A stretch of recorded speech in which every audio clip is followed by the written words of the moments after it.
Love for accounting. In today's video, we will talk about the books of original entry. Let's dive right in. From our previous video, lesson 006, we have learned about the accounting cycle. Transactions are first identified from accounting evidence, for example, invoices, checks, receipts, etc.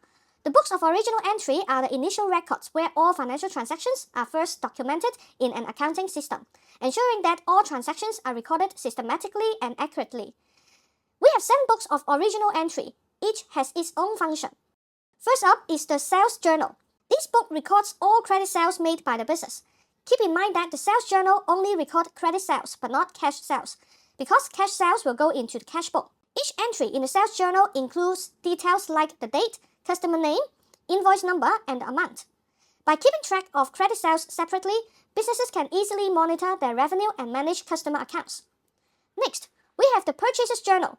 This journal is used to record all credit purchases. Components of the purchases journal are similar to that of the sales journal. Maintaining a separate purchases journal helps businesses track its costs closely and repay suppliers on time to enjoy cash discount offered. Next, we have the sales returns journal and the purchases returns journal. They record the returns on credit sales and purchases.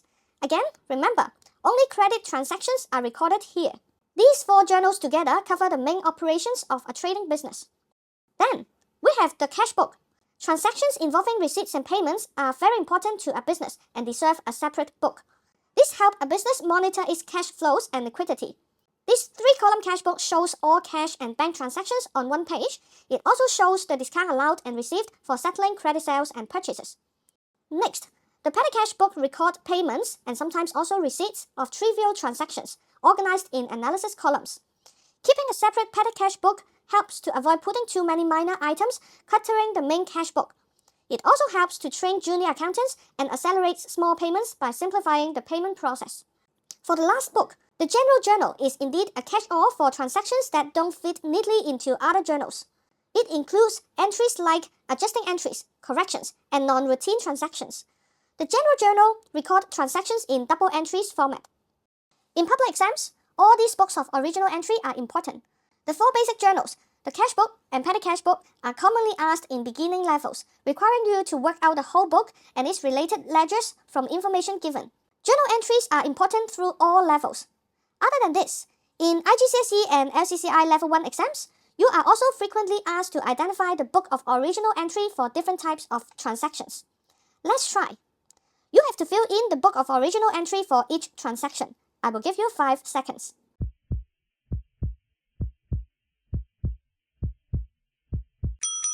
Now let's check the answer.